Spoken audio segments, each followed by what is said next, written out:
Pardon, vos dictionnaires vont me gêner. Oui, oh, excusez-moi. Mais vous voyez, le Pindar a toujours été si mal traduit. Oh, fâcheuse lacune, vous m'envoyez navré. Dis donc, je te l'ai jamais demandé parce que dans le fond, je m'en fous, mais qu'est-ce que c'est que ton Pindar? Oui, oh, tu peux plaisanter. Pour moi, Pindar, c'est plus important que tout. Plus que votre vie, plus que la guerre, plus que ma vie à moi. Tu comprends? Pindar, c'est le plus grand poète grec. Le plus grand poète grec? Ah, mon vieux. Berlin a retenu son souffle, c'est parti, et c'est quoi? Usain Bolt est parti comme un missile.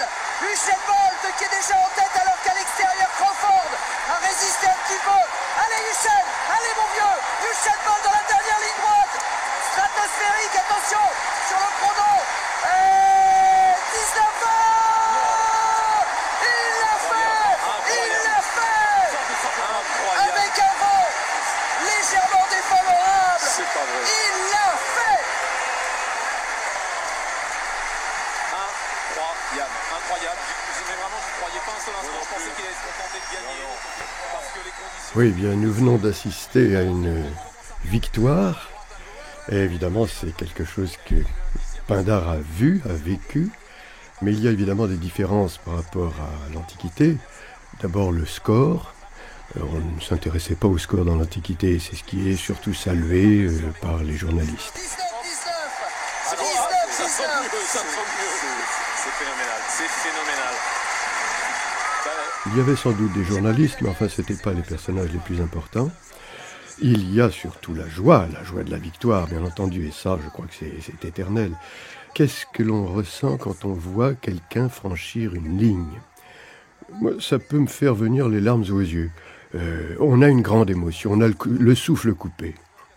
C'est quelque chose de tout à fait bouleversant. On assiste à l'effort qui fait qu'un homme se surpasse. Mais qu'est-ce que cela va donner au point de vue, disons, de la réaction des autres? Une ovation, un cri, une exultation. On bondit de son siège, on peut frapper dans ses mains, pousser des cris. Et nous avons là l'origine de la joie de la victoire olympique, bien sûr, mais peut-être aussi la joie de la poésie lyrique de Pindar. Pindar est avec Homère, et de façon tout aussi décisive et profonde, la source de la poésie occidentale. C'est un Thébain, né en 518 avant Jésus-Christ, qui a été formé à Athènes.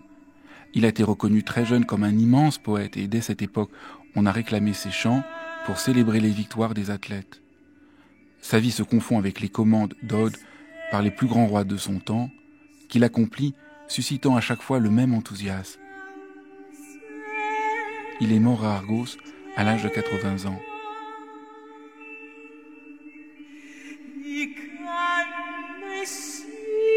Lire Pindar, c'est lire la poésie à son sommet et entrer dans une expérience du Dieu où se révèle la grandeur de l'être humain, avant que la morale ou la religion ne le conditionne.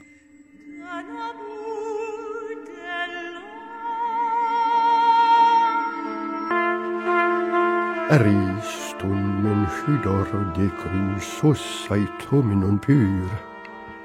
Atedia prepe nukti, meganoros exoca plutur. Eida etla garuen, elde ai pilon aetor, mecet halius cope, allo talpnoteron in hamira, vainun astroneremas di aeteros. Ud Olympias agona ferteron audasumen, Otrenopolypatos symnos amphibaletai, sopron metiesi cladein. Chronopaides avnean, hicomenus macairan hieronus estia.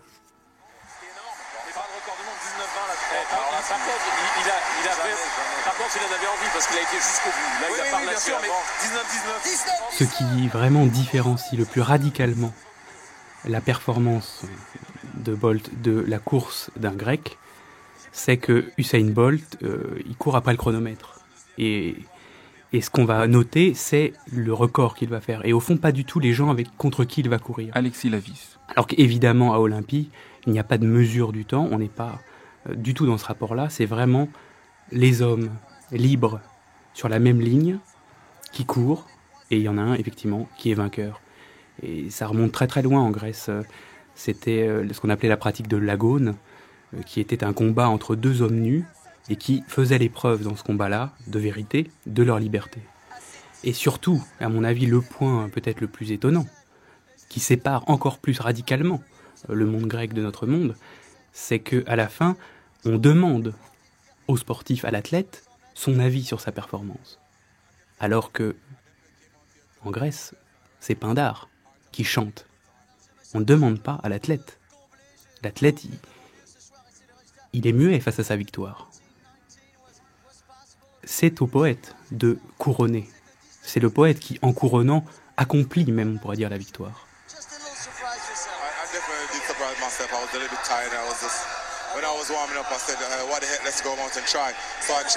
Alors Hussein nous dit, oui, je me suis quand même surpris moi-même parce que j'étais un peu fatigué en fait à l'entraînement, etc. Et je sentais pas des sensations aussi fortes de faire 19-19. We'll see you soon, John.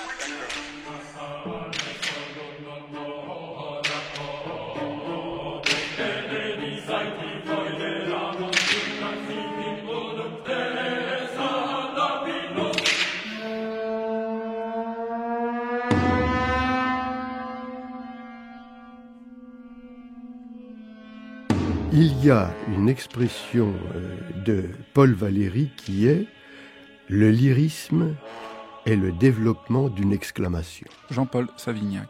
J'aime beaucoup cette formule parce qu'elle dit tout.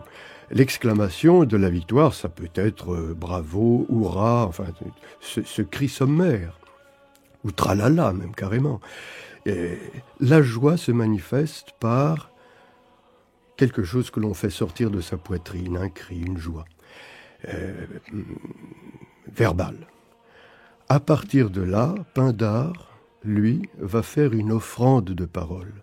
Et je pense parfois aux coureurs cyclistes à qui, à chaque étape, on offre un bouquet de fleurs. Bon, eh bien, Pindare offre un bouquet de paroles. Et là-dedans, je pense que ça manquait. On n'offre rien au vainqueur. Oui, il y aura la médaille, il y aura un certain nombre de gratifications, mais c'est la parole qu'il faut offrir. L'athlète, lui, repose son corps et il écoute une sorte d'éveil de son âme qui est produit par la parole. On offre une parole de joie au vainqueur. Là, on a quelque chose qui déploie à long pli la pourpre de la joie, de la célébration, avec des mots précieux, rares, mis dans un ordre intentionnel, qui est d'ailleurs un désordre, qui fait que la parole est aussi puissante que l'a été, comment dire, la musculation de l'athlète. Il y a une offrande du meilleur au meilleur, du meilleur poète au meilleur athlète. On avait besoin que la réalité fût immortalisée par le logos. Sans logos, rien. Première est l'eau et l'or en feu qui brûle. Éclate la nuit au comble de la richesse altière. Mais si sonner des jeux te plaît, cher cœur, non. Or le soleil ne scrute plus d'autres, plus torrides au jour, d'astres lumineux dans les terres solitaires. Ni ne parlons d'une joute meilleure qu'Olympie. De là, l'hymne richement dit s'éploie, grâce aux prudences des sages, pour bruire l'enfant de Cronos, au fastueux venu, au bienheureux foyer de Hieron.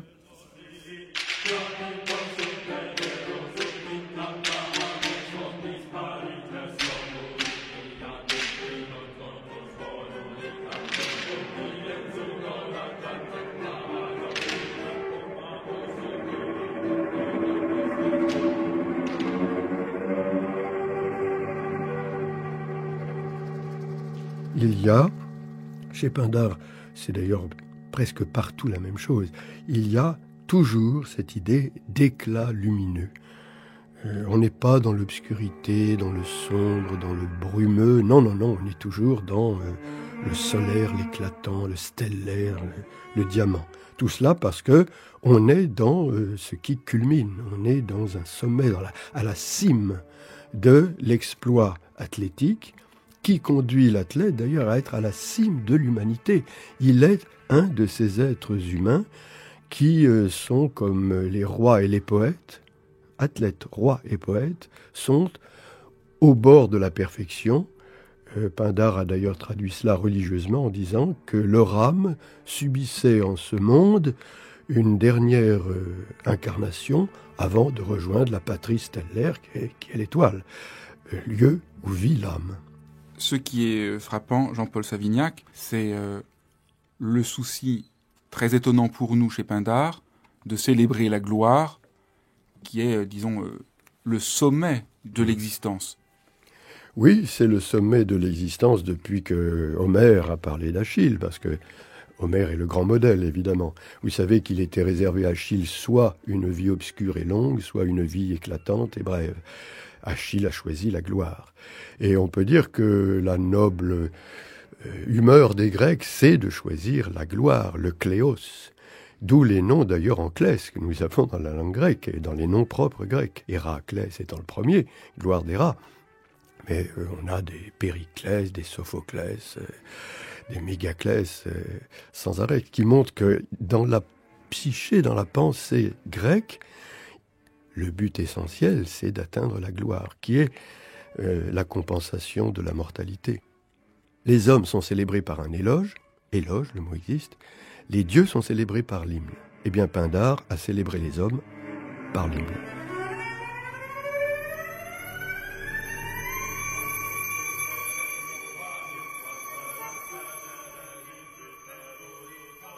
Le mot « briller » revient sans cesse chez Pindare. L'excellence qui est chantée dans le poème est quelque chose d'extraordinaire. C'est pourquoi il faut la chanter.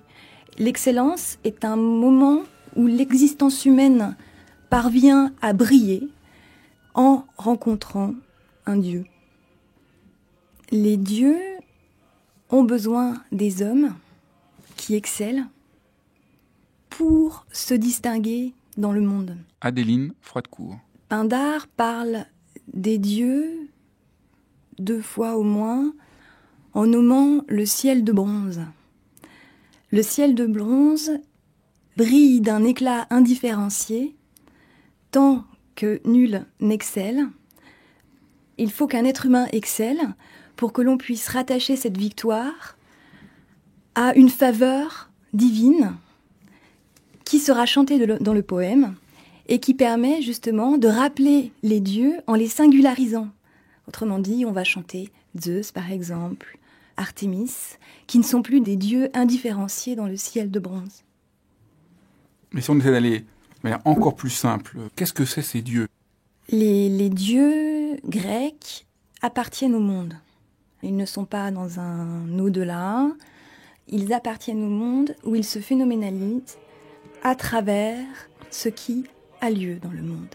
Et de temps à autre, il y a des événements tels que les hommes parviennent à se tourner vers les dieux. Les dieux grecs ne sont pas des dieux qui veillent sur les hommes, qui surveillent les hommes. Ce sont des dieux qui, comme le rapportent les mythes, ont chacun leur histoire. Et cependant, il arrive que ces dieux se tournent aussi vers les hommes. Et à ces moments-là, adviennent des rencontres qui peuvent mener à la catastrophe et qui peuvent mener d'une certaine façon à des anastrophes quand cette rencontre donne lieu à une plénitude d'être. Les êtres humains, quand ils excellent, parviennent à être humains d'une manière extraordinaire. C'est-à-dire ils parviennent à être à leur place dans le monde.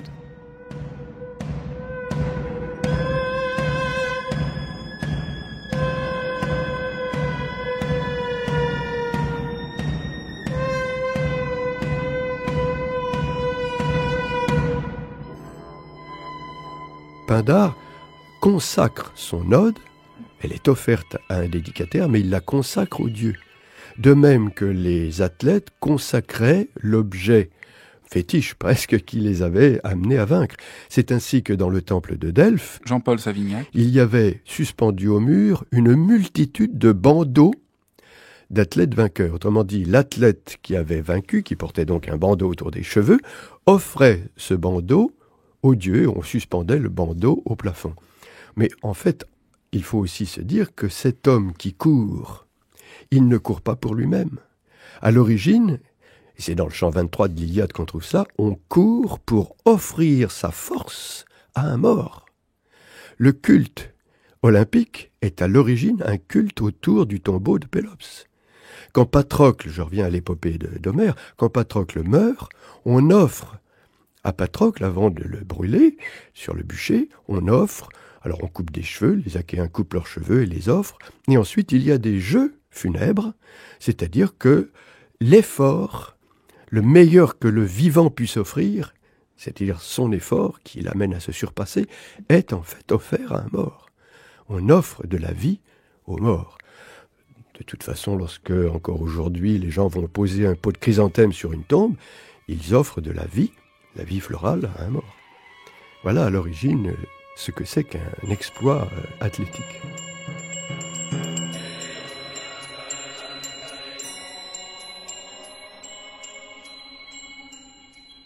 Par contre, il y a quand même quelque chose qui reste, d'une présence, on pourrait même dire d'une présence sacrée dans le sport.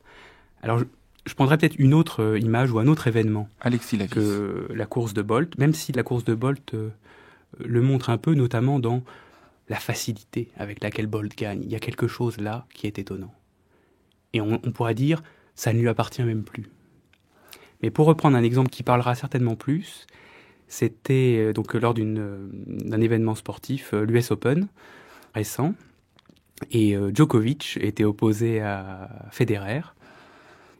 Et il y a eu un moment, effectivement, Federer monte à la volée pour rattraper une balle un petit peu catastrophique de Djokovic, et Djokovic lobe Federer, un magnifique lobe, une balle impossible à rattraper. Federer court dos à son adversaire, et il rattrape la balle entre ses jambes, et la balle vient fuser dans le camp adverse comme ça. Et le point est pour Federer. Et là, il y a eu un génie du caméraman, il a filmé les deux regards des sportifs. Et curieusement, les deux sportifs avaient le même regard, comme abandonnés. Ça n'était ni l'un qui avait mal joué, ni l'autre qui avait bien joué. Il y avait quelque chose qui s'était donné en octroi, en surplus. Et ça, dans ce silence-là de la stupeur, c'est l'expérience grecque du dieu.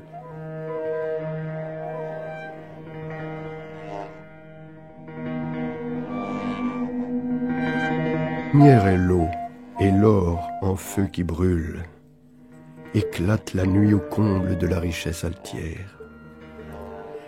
Mais si sonner des jeux te plaît, cher cœur, non, or le soleil ne scrute plus. D'autres plus torrides au jour, d'astres lumineux dans les terres solitaires. Ni ne parlons d'une joute meilleure qu'Olympie. De là l'hymne richement dit s'éploie, grâce aux prudences des sages, pour bruire l'enfant de Cronos, au fastueux venu au bienheureux foyer de Hiéron.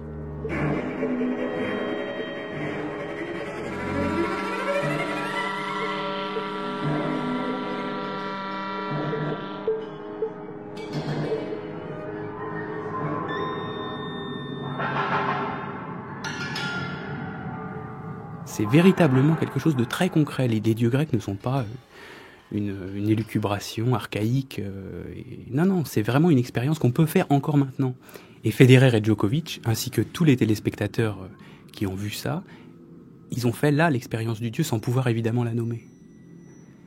La tristesse peut-être propre à notre temps, justement, c'est qu'on ne reconnaît pas ce moment-là pour sa grandeur, et on voit maintenant ces coups de génie, on pourrait dire, réduits au champ des anecdotes sportives ou des commentaires de vidéogags, par exemple. Alors qu'en réalité, c'est ça, le but de la manifestation sportive, c'est-à-dire montrer ce moment-là où le dieu apparaît. Et donc, Là, on peut comprendre effectivement, à partir de cet exemple de Federer et de Djokovic, et surtout de ce silence qui a suivi ce coup, pourquoi ça ne peut pas être le sportif qui peut parler de ça, parce que ça ne lui appartient pas. Cette victoire-là ne lui appartient pas. Il faut qu'elle soit chantée par un autre. Et il faut qu'elle soit chantée à la mesure de ce que ça représente, ça, ce silence-là du Dieu qui arrive.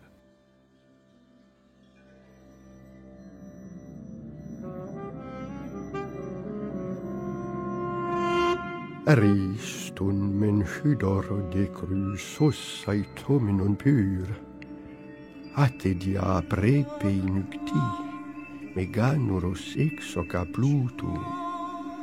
Eida etla garumen, elde ai pilon etor, meket halius cope, alu talpnoteron in hamira, Ainun astroneremas di aiteros. Ud Olympias agona ferteron audasumen.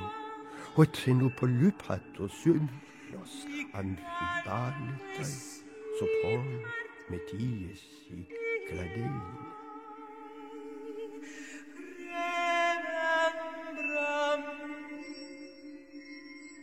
Donc si je vous comprends bien, Adeline Froidecourt, les dieux ne sont pas du tout l'objet d'une croyance religieuse, non, mais sont une reconnaissance d'une expérience. Dans la splendeur que je vois chez un être humain, je vois la faveur que lui accorde le Dieu. C'est une manière tout à fait singulière, c'est presque une révolution à laquelle vous nous appelez de considérer comme cela les dieux.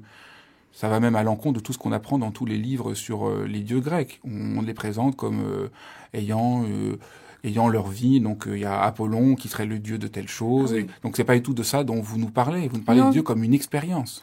Oui, il faut arrêter de mettre les dieux grecs dans des cases. C'est-à-dire, par exemple, Apollon est le dieu de l'art, Artémis de la chasse. Même si les dieux ont des domaines de prédilection, ils ne s'y restreignent absolument pas. Les dieux grecs ont, il est vrai, des histoires propres, et cependant, ils se tournent vers les hommes. Et c'est pour cette raison que c'est pas la peine d'y croire. Enfin, c'est pas que c'est pas la peine d'y croire, c'est que ça n'a absolument aucun sens, puisqu'ils se manifestent à chaque fois qu'un être humain excelle. Ils se manifestent aussi à même ce qu'on appelle aujourd'hui les phénomènes naturels. C'est donc, Adeline Froidecourt, ce lien entre l'excellence que manifeste un homme et la présence du Dieu que chante Pindare. C'est ça son rôle de poète ? Oui, je crois que comme poète, Pindare parvient à montrer la plénitude du présent tel qu'il advient à travers l'exploit, en rattachant le présent à ce qui est passé mais n'est pas dépassé et redevient présent avec une prégnance extraordinaire.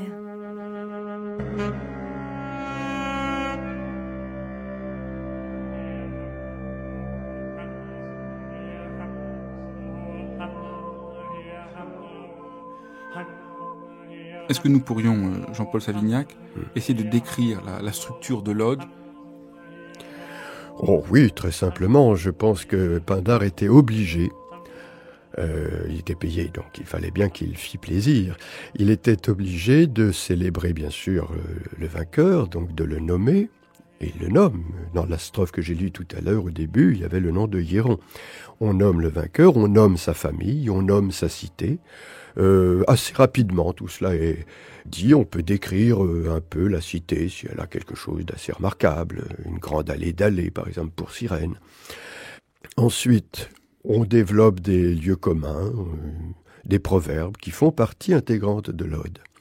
Et puis, à un moment donné, ça peut venir très vite ou ça peut simplement se trouver au centre de l'ode. En vertu d'une ressemblance que le héros du jour présente avec le héros de la mythologie que choisit Pindare, on va développer brillamment, rapidement, un mythe. Le mythe d'un héros qui ressemble au héros qui est célébré.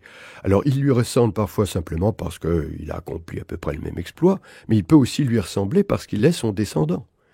Hiéron descend d'Héraclès, si je me souviens bien. Théron descend d'Édipe. Diagoras descend de Zeus. Donc ça voudrait dire, Jean-Paul Savignac, que si on avait fait une ode à Usain Bolt, on l'aurait comparé à un dieu ancien qui permet de mieux voir la splendeur de son acte. Voilà, on fait briller la splendeur de son acte, vous venez de le dire, exactement cela, en lui disant « mais tu es exactement comme ». Et alors là, on prend évidemment un parangon. Voilà, tout remonte à l'origine. Évidemment, on voit bien que le temps, dans ce cas-là, va presque à rebours. On remonte le temps, et donc on rajeunit. Donc, Jean-Paul Savignac, l'athlète nous met en présence du mythe. C'est à la fois, Pindare fait un retour à l'origine, mais à la fois, ce que nous voyons dans la splendeur de l'athlète, c'est le visage du mythe. Ah, c'est un peu audacieux de dire ça, mais je pense qu'il faut absolument le dire, oui, oui. D'ailleurs, quand Pindare parle de la mine triomphante du héros, cette mine triomphante, c'est la mine, comment dirais-je, bienheureuse. Or, une mine bienheureuse, c'est une mine de Dieu, puisque les dieux sont les bienheureux. Pindare le dit, les heureux ou les bienheureux sont les dieux. Donc, il y a actualisation à travers le visage d'un homme de la divinité. C'est pas une compétition sportive, les Jeux Olympiques grecs. C'est la réunion de tous les Grecs pour faire venir le dieu. Notamment par la victoire. Par ce moment-là, comme ça, où quelque chose est entièrement donné. Alexis Lavis. Et celui qui offre la couronne, par la langue, par la parole, c'est un poète. Et à ce moment-là, on voit que le poète, et Pindare évidemment, mais il y a eu d'autres poètes qui chantaient aussi au jeu, Pindare est à ce moment-là au centre même de la Grèce. Il est le centre de la Grèce. Or ce moment, fragile, miraculeux même, que l'on voit effectivement lors de certaines compétitions sportives, est évidemment un moment extrêmement fugace. On voit bien, ça n'appartient à personne. Et le trac, au fond, on peut avoir tous devant une épreuve, c'est ce trac-là, de l'attente. Est-ce que ça va se donner ? J'ai fait tous les efforts possibles, mais on n'est jamais sûr que ça va se donner.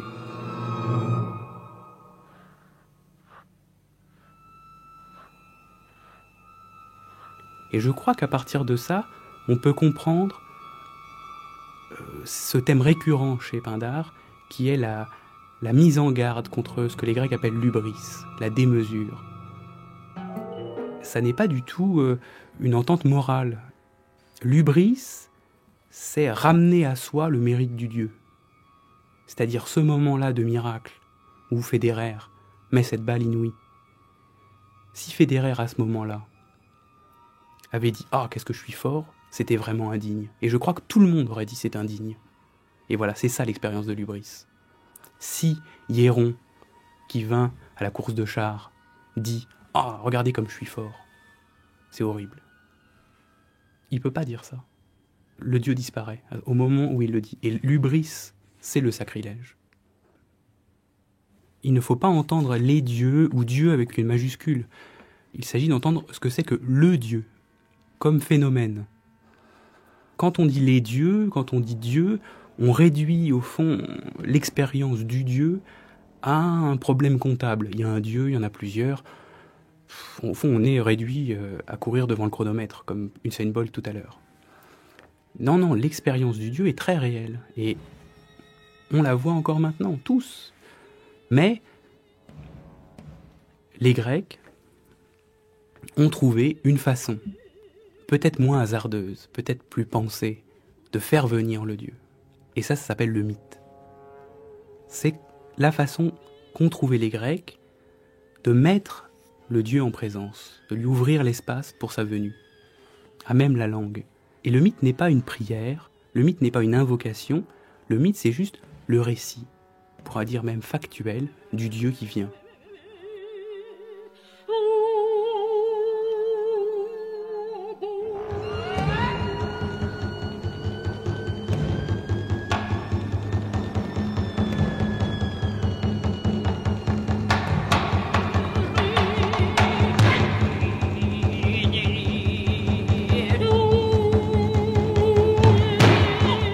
Jean-Paul Savignac, pour comprendre Pindare, c'est important de voir qu'il est le grand poète lyrique, qui ouvre au fond peut-être même le sens de ce qu'est l'art lyrique. Est-ce qu'on pourrait essayer de définir ce qu'est la poésie lyrique, peut-être en la distinguant de l'épique et du tragique ? La lyrique, je dis bien la lyrique parce que le lyrisme est un mot du 19e siècle. Le mot lyrisme n'apparaît pas avant. Donc la lyrique, c'est joyeux. Le lyrisme, c'est plutôt proche des poètes maudits. Il faut bien voir la différence. La lyrique suppose une joie. Alors, la langue lyrique, c'est de la métaphore. C'est une métaphore qui crée une surnature. Je veux dire par là que quand Pindare dit « Apollon hors chevelu », quand il dit qu'Apollon est hors chevelu, ça n'existe pas dans la nature. L'or n'est pas chevelu.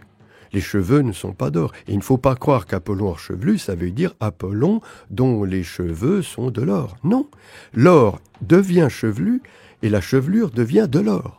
C'est-à-dire qu'on est dans quelque chose qui n'existe pas dans la nature. Il crée une réalité supranaturelle. Voilà, ça c'est le propre, à mon avis, de la lyrique. Ensuite, eh bien oui, on peut dire que le ton lyrique fait en sorte que la joie naïve, le sentiment naïf qu'est la joie, s'exprime à travers un langage extrêmement raffiné. On pourrait s'attendre à ce que la joie, ça soit au contraire un langage tout bête, tout simple. Non, c'est le contraire. La joie s'exprime d'une manière raffinée, d'où la métaphore dont je parle. Je crois que c'est ça surtout qui caractérise la langue lyrique. Bien sûr, il y a la lyre derrière tout cela. C'est-à-dire que le langage était aussi doublé par de la musique et même triplé par de la chorégraphie. Donc les poèmes que nous connaissons de Pindare, Jean-Paul Savignac, étaient chantés et accompagnés de danse ? Absolument. Danser, d'ailleurs, on va peut-être pas entrer dans le détail de la constitution d'un vers, mais enfin, le vers est fait d'éléments rythmiques qu'on appelle pieds. Qui dit pied dit pas, et donc pas de danse. Alors, l'épopée, c'est un chant qui part d'un événement militaire, d'une guerre, le plus souvent, et qui en fait de la légende. Au fond, c'est bien ça. Il y a un héros dans lequel, d'ailleurs, on se reconnaît. Il y a un maître qui est particulier, l'hexamètre dactylique d'Homère, c'est-à-dire toujours le même vers, avec quelques variations possibles, mais enfin, c'est un vers qui est toujours le même. Il y a une capacité de buissonner, il y a un buissonnement énorme, c'est immense, c'est très long, ça peut sans arrêt se développer. Alors le sentiment qui prévaut dans l'épopée, vous savez, on sait qu'Homère peut parfois être triste, mais il peut aussi y avoir l'exaltation de la gloire aussi, le fameux kudos, c'est-à-dire le rayonnement de la gloire. Achille est le héros chéri d'Homère. C'est pour ça d'ailleurs, d'après Hölderlin, qu'il ne le fait intervenir à la guerre de Troie qu'à la 9e année. Il le garde précieusement dans sa baraque. Oui, on dit baraque. Oui, je pense qu'il y a parfois cet attendrissement. On sait que lorsqu'Achille tue Hippolyte, la reine des Amazones, il a presque les larmes aux yeux. Et il y a une vision un peu pessimiste dans l'épopée, qu'il n'y a pas évidemment dans la poésie lyrique. Pindare ne larmoie jamais.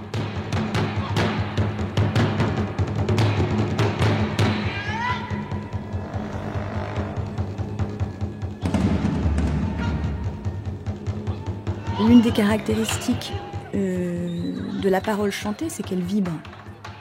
Elle vibre en diverses tonalités, à travers lesquelles le monde se met à résonner sur un certain ton.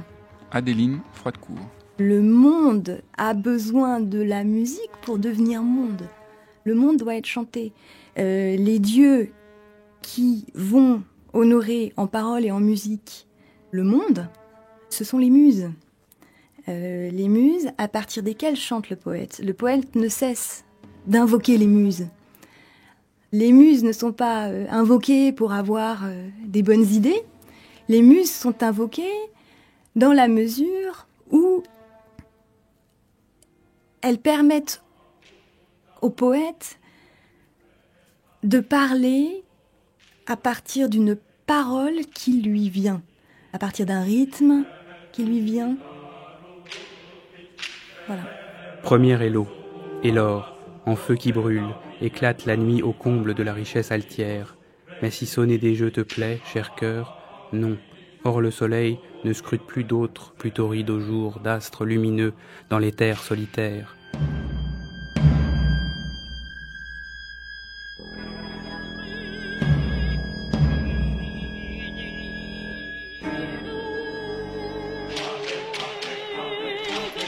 Le problème qui se posait peut-être à Pindare, c'était comment célébrer la gloire. Son problème, c'est de faire des paroles, produire des paroles qui marquent, qui restent. Et à partir de là, il y a création chez lui d'une parole qui n'est pas la parole courante, qui est une parole dense, parfois même énigmatique, une parole faite de beaucoup de mots composés, et une parole qui est désorganisée, qui consiste à mettre les mots à des places surprenantes, même pour un grec, et malgré le caractère flexionnel de la langue. Si je peux prendre un petit exemple très simple, inventé comme ça, qui me vient à l'esprit. Au lieu de dire « l'athlète regarde le ciel bleu », Pindare va dire « bleu, l'athlète regarde le ciel ». Rien que ça change tout. Ça crée un langage qui tire la pensée. Bleu, l'athlète. Bon, évidemment, on a un instant d'égarement. Est-ce que c'est l'athlète qui est bleu ? Non, bien sûr. Bleu, l'athlète regarde le ciel. On voit que bleu et ciel sont à des places qui sont périphérées, comme dit Pindare, visibles de partout, qui brillent un peu comme des phares, qui acquièrent de la bizarrerie de leur place une importance qui les fait rayonner. Et il faut faire rayonner les mots. Alors, de cette façon, par un désordre des mots. D'ailleurs, on peut dire que ce désordre n'est pas une sorte de combinaison gratuite faite par Pindare, elle correspond au souffle lyrique.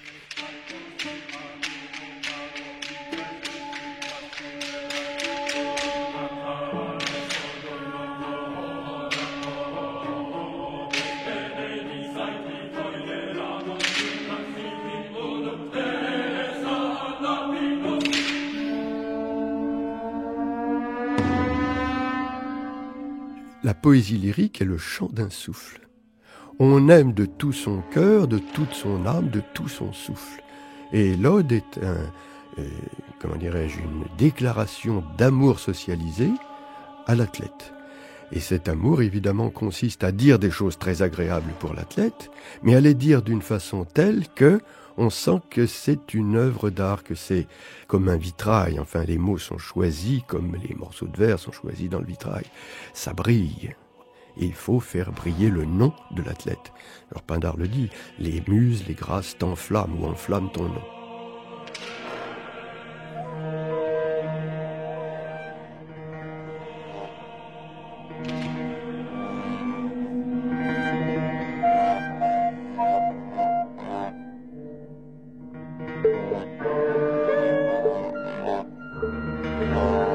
Me pilapsuka bion hatanaton, spaude tan dempraktun antlei makanan.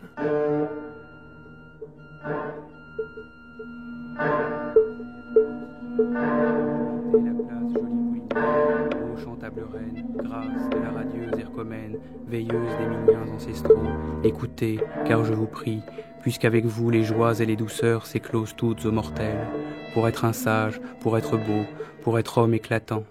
Non, les dieux, sans sainte grâce, ne règlent cœur ni festin, mais dispensatrice de toutes choses au ciel, sise près de l'or arché, le Pythien, Apollon, sur des trônes, elle vénère du père olympien l'intarissable honneur.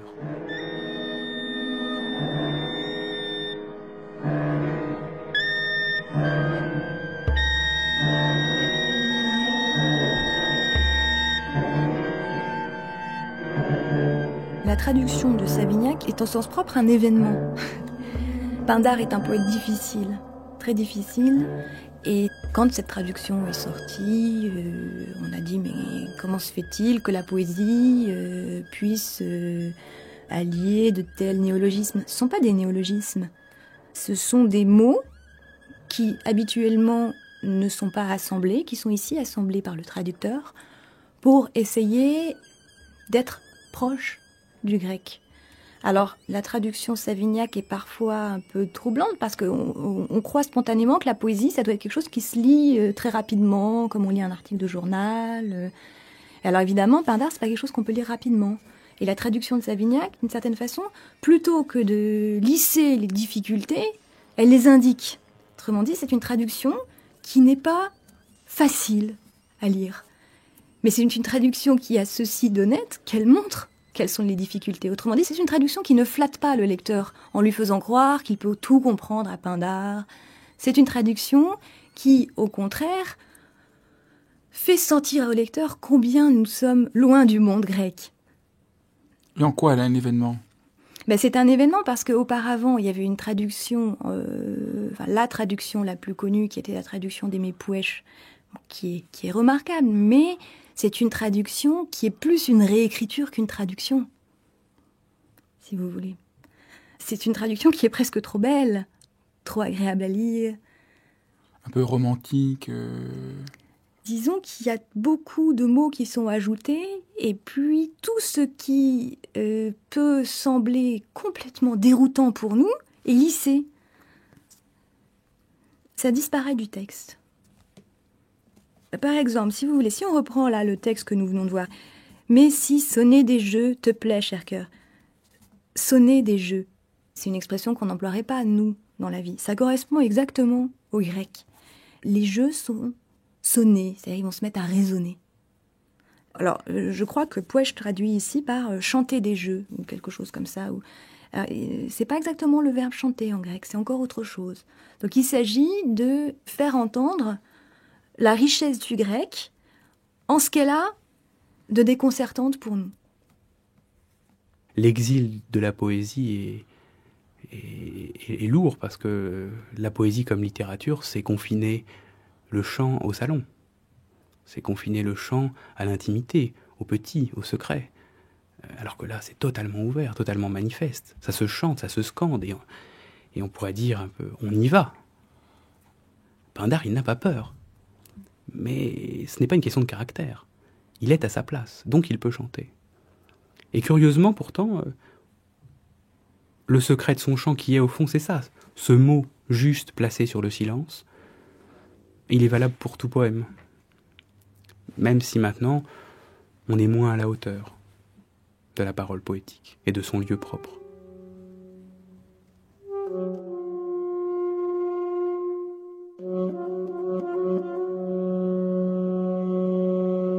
Pour essayer de faire comprendre l'étonnant de ce monde-là par rapport au nôtre, je voudrais vous lire un texte de Tertullien, tiré de son livre des spectacles.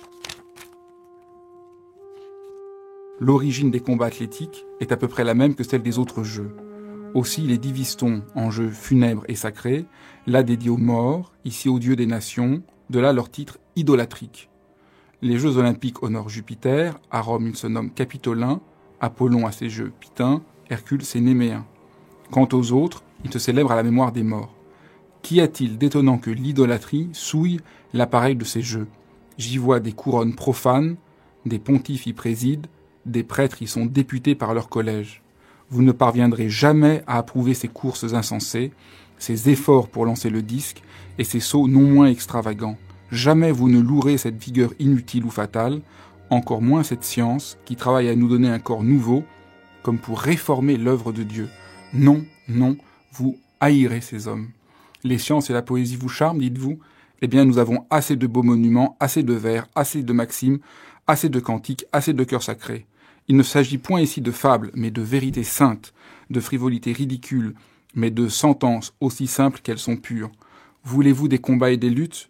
Le christianisme vous en offre en grand nombre. Regardez, ici l'impureté est renversée par la chasteté, là la perfidie est immolée par la foi, ailleurs la cruauté est comme meurtrie par la miséricorde, plus loin l'insolence est voilée par la modestie.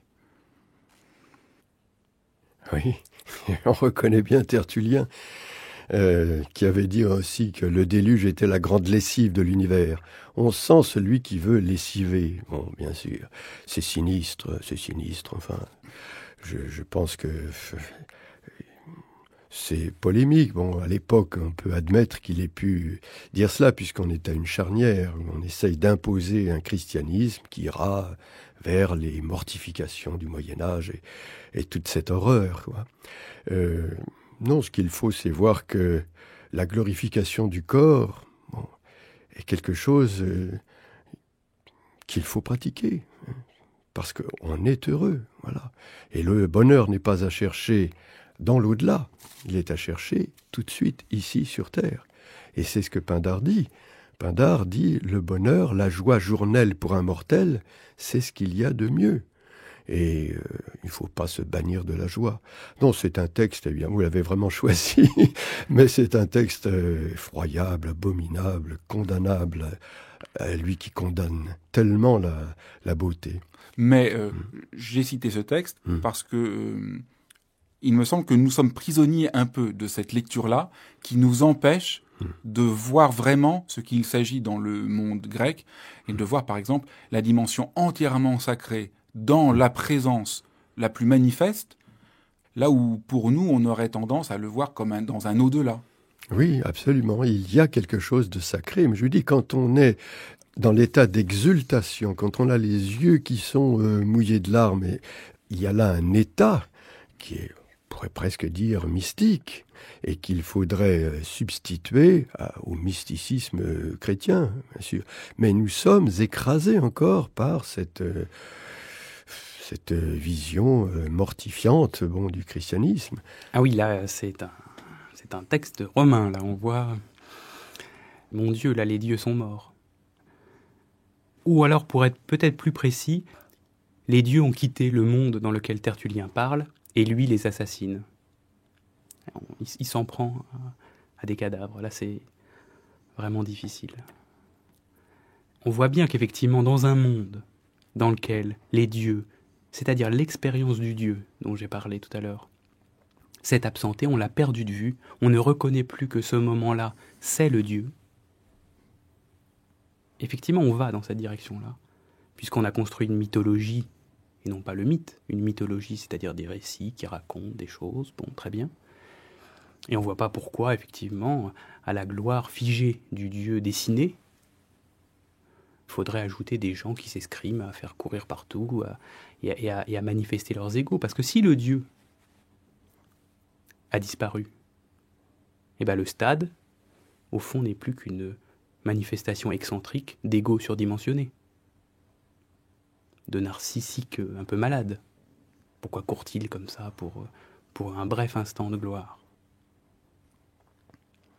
Si je vous ai bien compris, Alexis Lavis, quand on regarde à partir de Pindare ce que dit Tertullien, le christianisme, bien loin de venir remplacer le paganisme, est l'épreuve d'une disparition du divin, de la gloire et d'une forme de magnificence humaine. Ah, tout à fait. C'est absolument ça. Tertullien, ce qu'il fait, c'est le pire des chants funèbres. C'est vraiment ce qui survient après la mort du Dieu. Ce qui est très frappant, c'est les sciences et la poésie vous charment, dites-vous, eh bien, passez-vous-en. C'est, au fond, la liquidation du sens même de la science et de la poésie. On pourrait dire que, heureusement, il n'a quand même pas gagné et qu'il reste quelque chose qui n'a jamais fini d'irradier, malgré tout, dans notre monde. En tant qu'on est un être humain, on est nécessairement sensible à ça. Les Grecs ont pointé cela. Ils ont eu cette expérience-là, ils ont appelé ça le Dieu, qui n'a rien à voir avec l'expérience romaine du Dieu. Et c'est pour ça que chez Tertullien, il y a un vrai problème.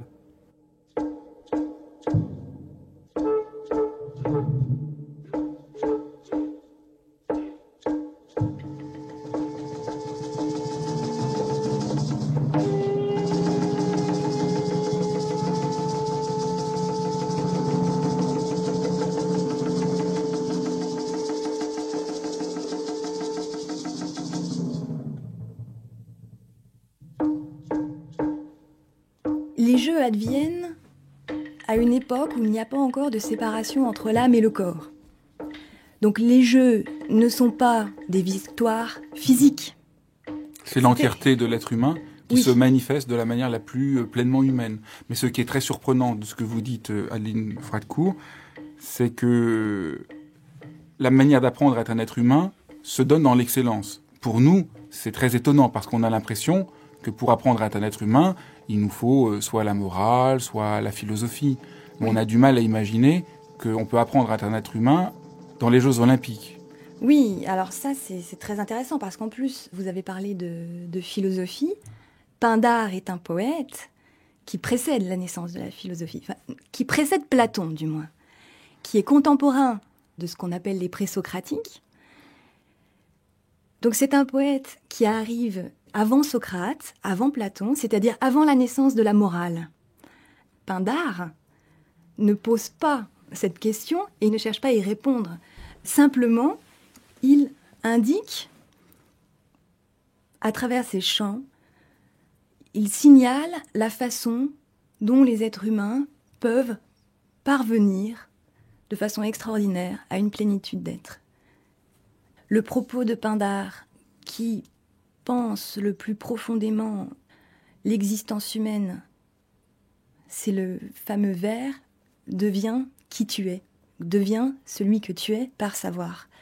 Nietzsche est sans doute celui qui a rendu célèbre ce vers en repensant le rapport de l'existence humaine au devenir.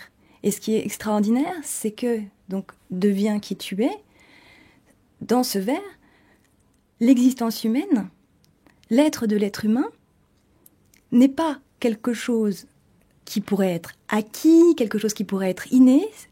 Au contraire, c'est quelque chose qui ne cesse de s'accomplir, c'est-à-dire qui doit venir à être. Deviens qui tu es, cela signifie puisses-tu venir à être celui que tu es, c'est-à-dire trouve à t'accomplir.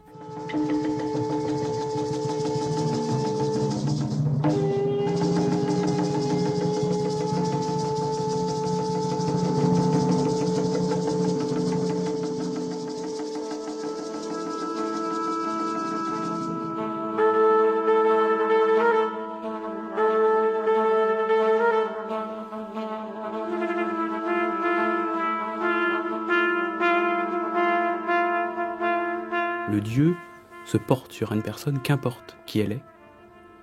Si le Dieu le couronne, il faut le couronner. Et c'est ça la vérité. On ne peut rien manipuler.